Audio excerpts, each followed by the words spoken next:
Good morning, brothers and sisters. Thank you very much for joining this morning inspirational motivational meeting. We are reading inspirational words from World Scriptures to get the empower good truth word for the day with a good words and white. Now we came to the chapter, Truth is Absolute. From the bosom of the sacred word, he brought forth the world. On high below, he abides in his own laws. Atraveta 413 Hinduism. There is no changing the words of God. That is the mighty triumph. Quran 10:64. Righteousness and justice are the foundations of thy throne. Steadfast love and faithfulness go before thee. Psalm 89:14. Truth is victorious, never untruth. Truth is the way, truth is the goal of life, reached by sages who are free from self-will. Mundaka Upanishad 3:1-6 Hinduism. By divine law are all forms manifested. Inexpressible is the law. By divine law are beings created. By law are some exalted. By divine law are beings marked with nobility or ignominy. By the law are they visited with the bliss or bad. On some by his law falls grace. Others by his law are whirled around in circles of birth and death. All by the law are governed. No one is exempt. Say Nanak, should man realize the power of the law, he would certainly disclaim his ego. Japuri 2 M1P160. Absolute truth is indestructible. Being indestructible, it is eternal. Being eternal, it is self-existent. Being self-existent, it is infinite. Being infinite, it is vast and deep. Being vast and deep, it is transcendental and intelligent. It is because it was and deep that it contains all experiences. It is because it is transcendental and intelligent that it embraces all existence. It is because it is infinite and eternal that is perfect all existence. Doctrine of the Mean 26 Confucian. What is meant by an eternally abiding reality? The ancient road of reality has been there all the time, like gold, silver, or pearl, preserved in the mind. The Dharmadhatu, absolute truth, abide forever, whether the Tathagata appears in the world or not. As the Tathagata eternally abides, so does the reason of all things. Reality forever abides. Reality keeps its order, like the roads in an ancient city. For instance, a man who is walking in a forest and discovering an ancient city with its orderly streets may enter into the city, and having entered into it, he may have a rest, conduct himself like a citizen, and enjoy all the pleasures occurring therefore. What do you think? Did this man make the road along with which he enters into the city and the various things in the city? No, just so what has been realized by myself and the other that are not it the reality. This eternally abiding reality, the self-regulating reality, the subness of things and realness of things, the truth itself. Lakavatra Sutra 61 Buddhism. And let's go further with the teaching of second coming Messiah Sun Moon. Since God is an eternal, unchanging, energetic being, the love, ideal, peace, and happiness that he desires must be likewise. God is absolute even after the fall.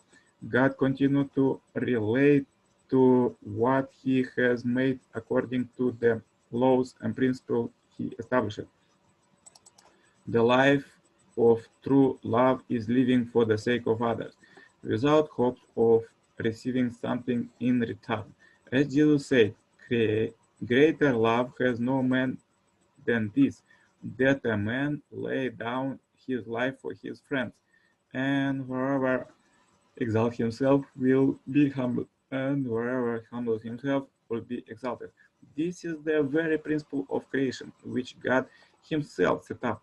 God is the Almighty Creator, yet he will not destroy what he created at the whim and start over again. For to do so, he would have to negate his own principle.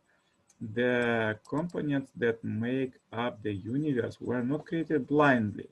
This was universe exists and move by the relative relationship between subject and object partners whose uncertainly give and take following the track of the law enable the universe to continue in perpetuity.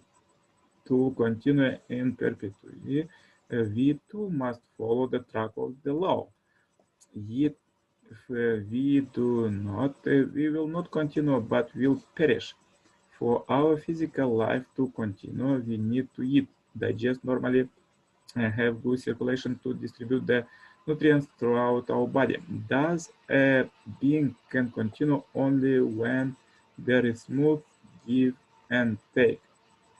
Ontology should clarify the motivation, purpose, and law of creation and show that they govern the movement of all beings. The normative laws that govern human beings should be in unity with the laws of the universe, the way of heaven, just as the laws by which the sun and moon stars were created the way of heaven set up a system of vertical order. So also in the family, there is a vertical order extending from grandparents to parents and children, and likewise a horizontal order formed by siblings. The law of heaven and the value of norms of family life correspond. With a theoretical structure consistent with the natural sciences and with a self-evident nature acceptable to the human conscience, ontology must attest to the historical validity of the proposition. Those who betray heaven will perish, and those who are faithful to heaven will live. On the basis of the ontology, we can establish an absolute value in the true sense, establishes them absolute truth, absolute goodness, and absolute beauty. Then, understanding them and practicing them, we will bring about humanity's spiritual revolution. Then the chaos of today's world will gradually disappear.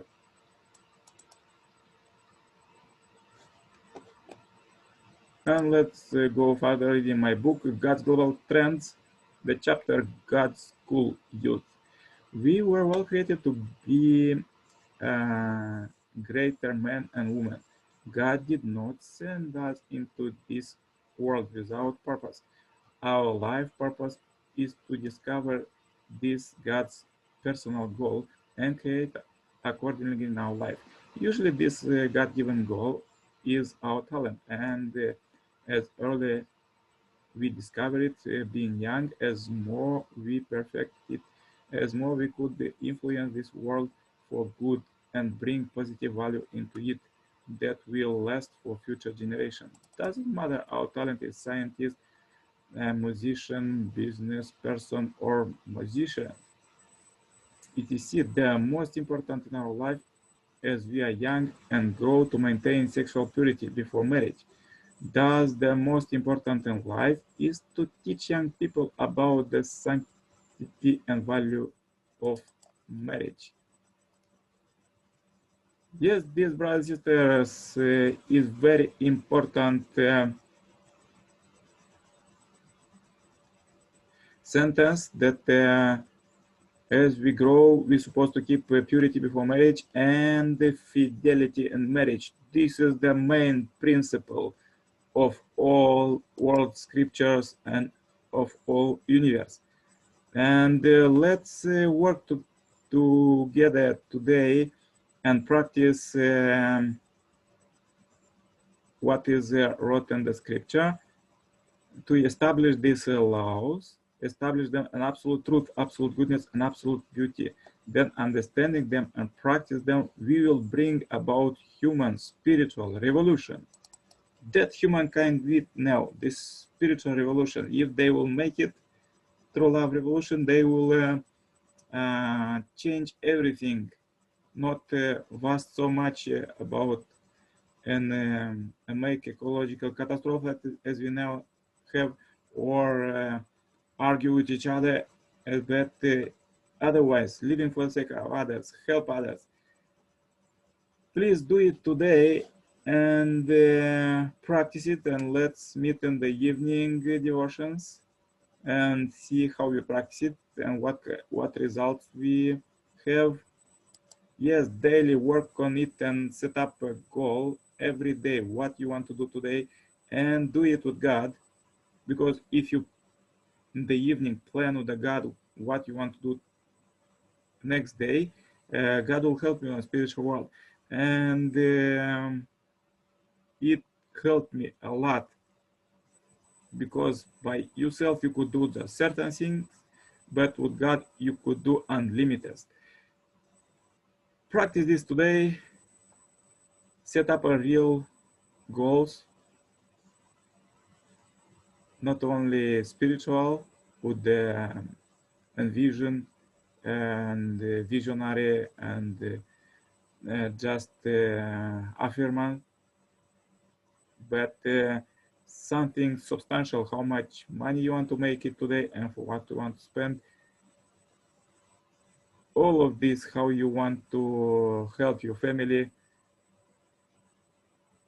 and analyze it every day, how it was. Please do it today, subscribe to our video, share it with all your friends to join this billion marathon, and have a great, blessed day. Don't forget to make morning exercise.